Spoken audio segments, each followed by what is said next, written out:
Watch this. So, as you all know, I've been doxxed. I lost my job this morning. You guys remember him? You throw them in that water. I say, swim, boy, swim! What? Yeah, you guys remember now, right? Remember how everyone was asking me what his real name was? Allow me to drop a thought. Black parents must come to realize that they may be part of the problem when their kids lose sight of their own cultural heritage and race. We have some new information on the Nolan Wells case. CBS News got a hold of the boat GPS. The hunt for me is over. They got me.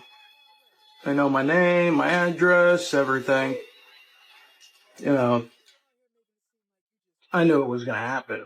Oh, we got more breaking news. Now, Remy, why are you out here lying, bro? Why are you out here making it seem like you just gracefully quit your job? Yes, guys, he lost his job. But here's the tea. In his little weak-ass explanation here, he tried to sit here and claim that, oh, yeah, the phone lines were ringing at my job. Oh, I just already knew. I knew I was going to lose it. So you know what? I quit before I even had the chance. Psych, nigga! You lost your job. The administrative manager terminated your ass. You lost your job. Now what you say? Swim, boy. Swim, boy. Boy, we are never going to let this up. We're going to make content out of you for days, boy. We're going to pimp out that hole. Do you understand me? Your hole belongs to me now. Holy, holy hole. Imagine thinking you can mock the tragic case of an innocent black boy, this Nolan Wells, and then post it online for everyone to see. Then somehow, I don't know how, you expect nothing to happen to you afterward. Like how? Why would you think so? I mean, that's only one part of what we're about to watch in this video. Because yeah, this video goes much deeper than just one man's racist comments. I mean, you will hear why he says he lost his job, why people started identifying who he really was, and why even the FBI was reportedly brought into the conversation. But that's not all. Stay there, brothers and sisters, because we will also look at the new questions surrounding the body's GPS timeline, plus the advice some people are giving to black parents after the Nolan Wells tragedy. Now, before we break down everything, let's first of all, go to this video and look at what exactly are these people trying to share with us. If this is your first time, please subscribe so we can have more of these discussions. I'll see you at the end for more commentaries. Watch this. So, as you all know, I've been doxxed. I lost my job this morning. Had to leave home. Everybody's fucking pissed off at me. Now these idiots are wanting to get a judge involved because I'm a dangerous person, and now they want to try and do something about custody because I'm too much of a danger to be around children. All because of a video. Clearly satire. I don't even, I might have a little bit of a country accent, not much, but I was using a country accent in the video. But I mean, whatever. I'm not trying to apologize. I'm just showing the ridiculous of it, the ridiculousness of it. They had the FBI reach out and all this bullshit. Hello, Remington. What in the world could you have done for people to want to dox you? Now, the stank usually isn't for doxing. No. But in your case, it might have been deserved. Let's see what you did. You got that right. Yeah, we did it. We sure did do it. What you think? What you think we do when we take y'all young men camping with us? We know them boys don't know how to swim. Yeah.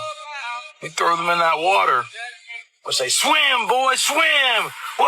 Learn how to swim, boy. You can't do it.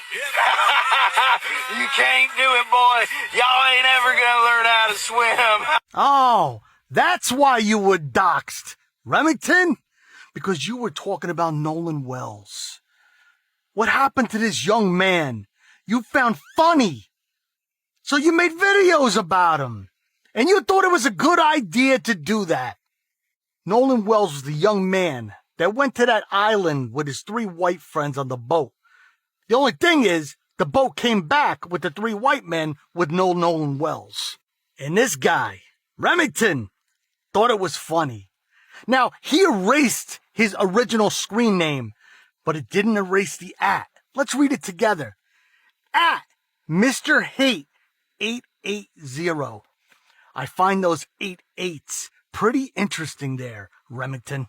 After you made that video and you got fired from your job, you wrote this. Please pause to read.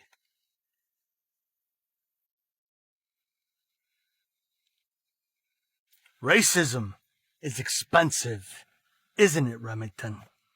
Being ousted and shunned from society.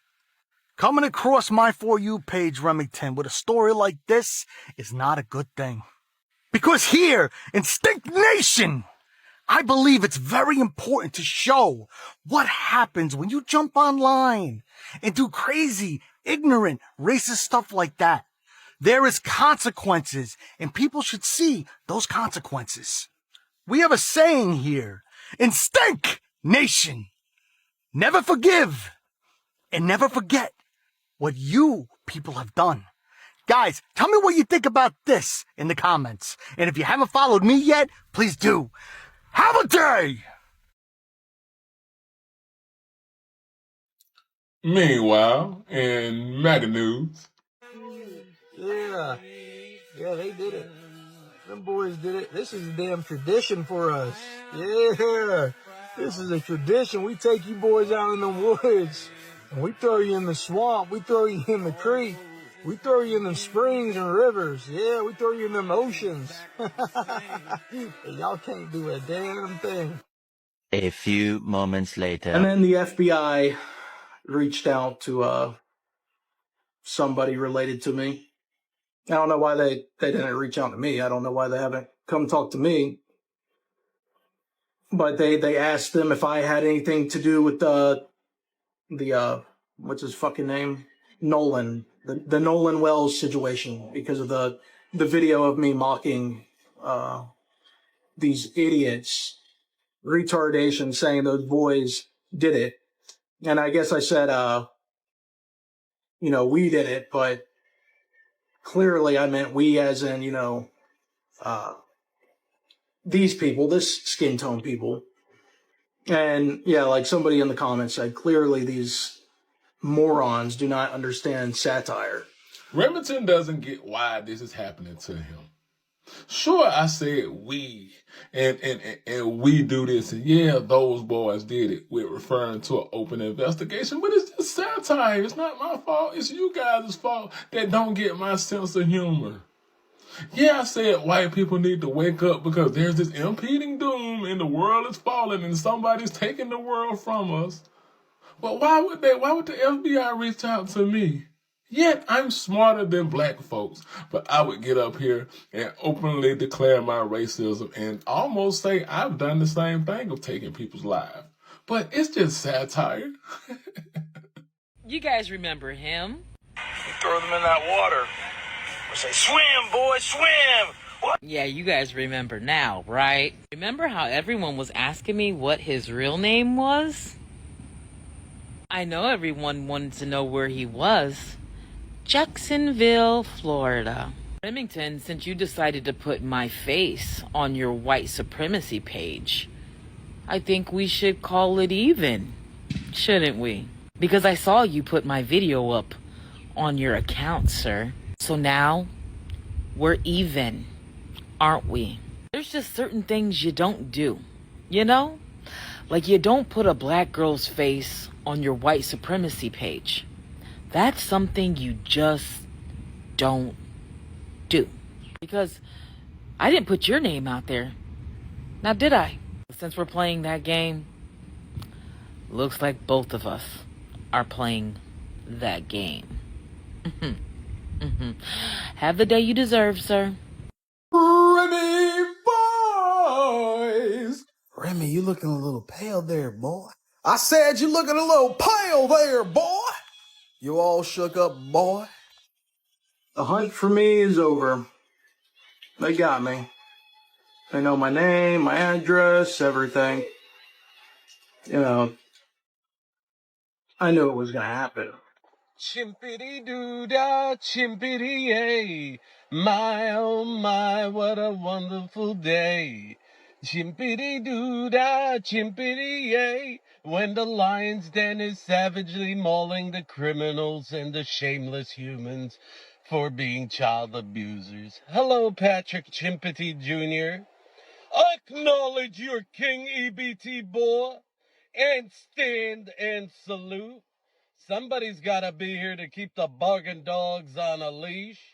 I got some Clydesdale daddy to deal with your daddy issues that unalived your own mother after he made money putting her in a corner. That's why you posted my mom, because at least my mom had dignity enough not to do that shit. Imagine that. Why don't you post my father? At least my father, you know, the biracial black man, had morals not to do that to his own wife. Probably why you use your own baby mama as a human shield and beat up your own infant into cred. But, you know, as they say, chimpity-doo-dah, chimpity-yay, the fried chicken eaters ain't got nothing to say. Acknowledge your king or be conquered anyways. The lion's den is open and anything you want to say. Oh, you're probably right that, don't you, Rainbow Fatigue? That's why you want to get to prison. Violating your own probation by not paying that child support. And when that didn't work, you tried invading a 15-year-old's house after cyberbullying her. I held you accountable, boy. We have some new information on the Nolan Wells case. CBS News got a hold of the boat GPS. When I was putting together the timeline and piecing it together, there were two things that stuck out to me. One was there were several trips back and forth, and two, there is an hour and 13-minute time gap, and I'm going to talk to you about it. So first, at 9:56 a.m., the boat leaves the original dock. It arrives at Horn Island at 11:14. So at around 4 o'clock, there is a call to the Coast Guard about the boat. NBC News got a hold of it. Here's a quick snippet. This is the only little snippet I could find. We're sinking. Can you all please come? And is everybody on board in good health otherwise? Yeah, everybody's on board. Everybody's on board. So does that mean Nolan is on there? Who was on that boat? At 4:31, the boat leaves Horn Island and it is towed approximately 3 miles, and then the tow ends. So after 3 miles, they go back to the original dock, okay? They arrive at 5:44 p.m. So it looks like this is where Horn Island is, and this is where the original dock is that I am referring to. I looked it up, and El Camino Real Road is in Gulf Hills, Mississippi, which is right above Ocean Springs. So I'm wondering if this is the house where they got the phone. Now, the boat travels to Fort Bayou. At 6:06, the boat returns to the original dock. Then, from the original dock, the boat goes back to Fort Bayou, and then they go to the boat launch, and it is put onto the trailer and moved by the vehicle. Now, it doesn't specify what part of Fort Bayou it goes to, but it looks like on this map right here, this is where it looks like they took the boat out. If there's any locals that know this area, please chime in. Let us know your thoughts. So here's my question. Did they drop people off at the original dock, travel to Fort Bayou, pick somebody up, and go back to that original dock? And then from there, why was there an hour and 13-minute time gap? This boat was sinking hours before, and then they're just having it docked for an hour and 13 minutes. You would think they'd want to get that boat out of the water ASAP. Lots of unanswered questions here. What do you guys think about this timeline? And these are just questions that I have. Nothing is set in stone, all alleged, just me trying to figure out a weird timeline.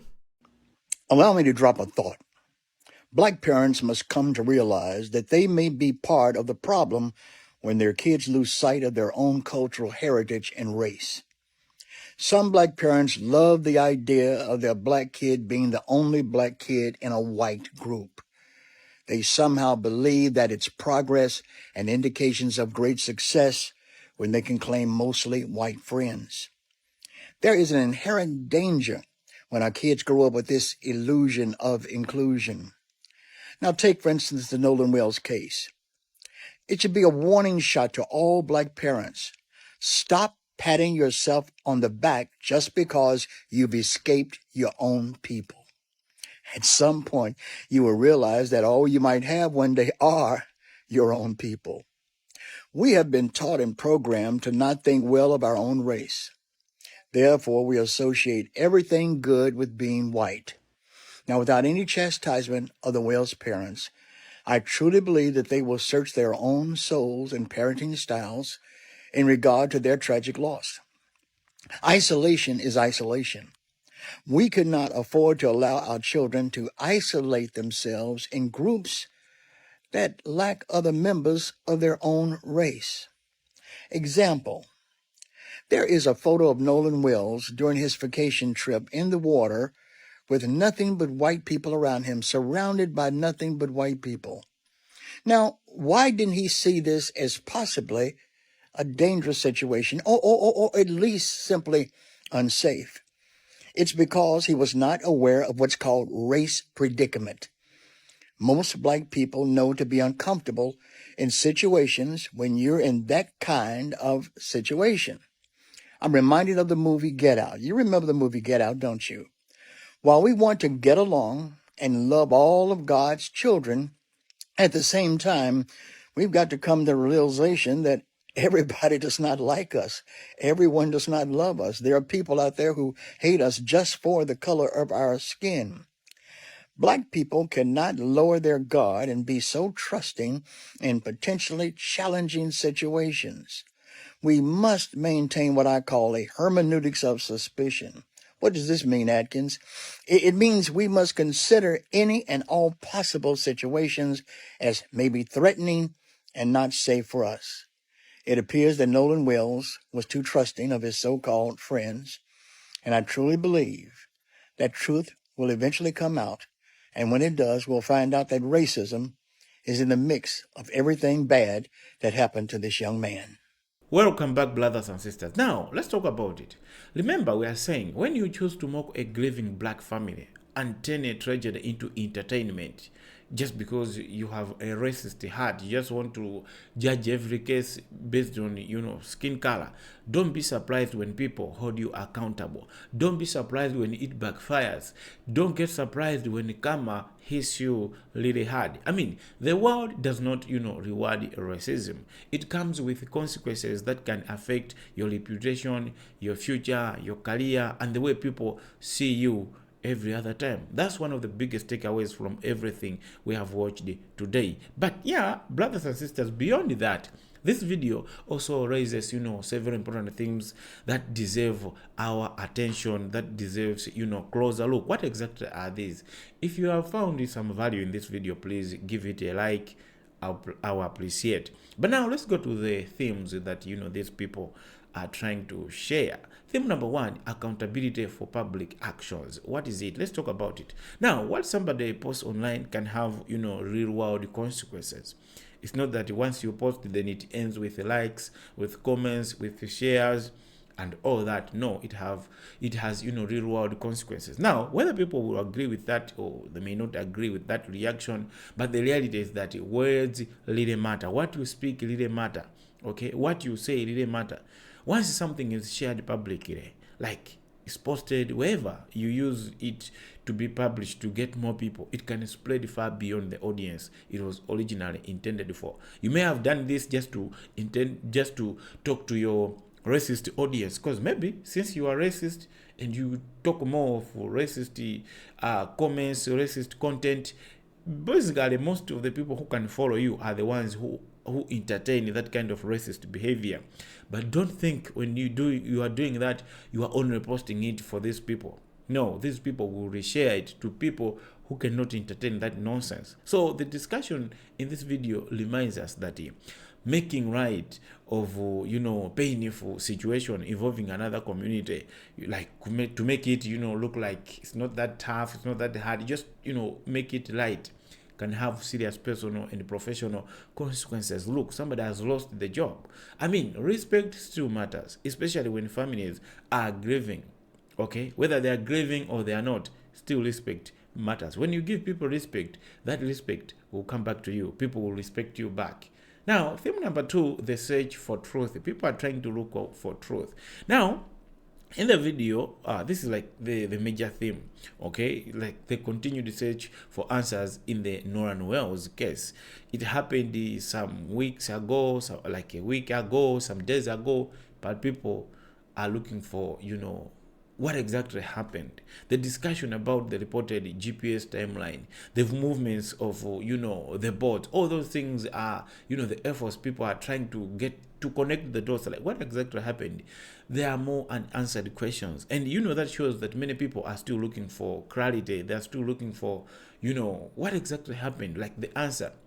But at this stage, there are still unanswered questions, and people will continue to look for more answers. And it's important to separate confirmed information from, speculation, while allowing investigators to continue their work. But it's always good to continue, asking questions like, what happened? It's always good to, to be in need for, more clarity. Okay, families deserve facts and communities deserve transparency, especially black community. Now, theme number 3, protecting black children.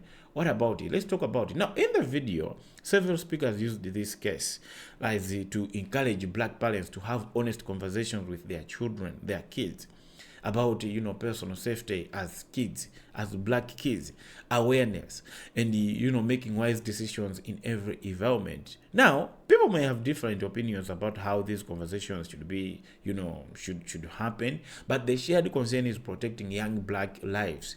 Every parent wants their child to return home safely, whether black, whether white, Asian, whatever your skin color is. But as a parent, you may wish your child leaving home live and come back alive as well. Not they are going alive, they're coming back in coffin. No parent would entertain that. And that message echoes throughout the discussion. Theme number 4, the power of community. Let's look at it now. The video also highlights, how communities can come together when they believe an injustice has occurred. Whether it's sharing information, demanding answers, supporting a grieving family. You can do it financially. You can do by, trying to take it seriously by asking more questions. What exactly happened? Many people believe collective action from a community can help keep important stories from being forgotten. Instead of this story to just, there are moments where as a family, you may have maybe accepted that, okay, our child is dead, okay, has been buried, okay, it's okay. But the community will keep pushing, okay, to find answers until that incident never happened again, because there are other people who had some time to to put more effort into confronting this thing. I mean, regardless of individual opinions or whatever can be your suggestions, communities often become stronger when they stand together during difficult moments like this of of tragedy like this. Now, theme number 5, respecting human life. Life is expensive. Life is priceless. You can't add any price tag to a life because nobody can buy it. Nobody can create it. Perhaps that's like the biggest lesson of all. It's just that the tragedy should never ever become material for jokes. When somebody dies, when somebody is in trouble, no, there is no need to make jokes out of that. Behind every headline is a little family experiencing real pain.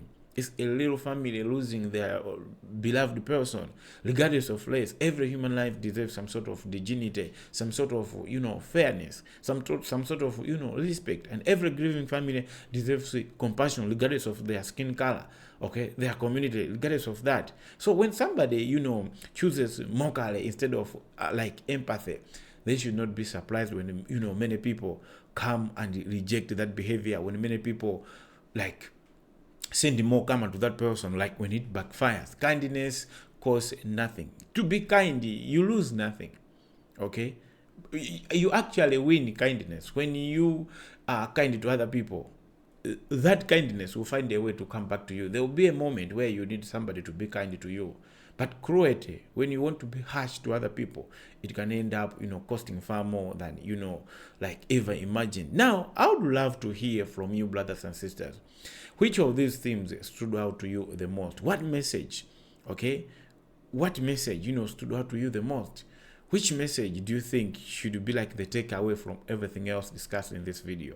I would greatly appreciate, I would greatly say thank you if you share your thoughts respectively down in the comments below, because your perspective really matters, and I would genuinely love to read it. If this is your first time to this channel, please don't forget to subscribe, turn on the notification bell, and join us for more conversation, more discussion, where we break down the biggest stories, explore different perspectives, and encourage, thoughtful discussions surrounding, racism, all those things. Otherwise, thanks for watching, and I'll see you in the next one.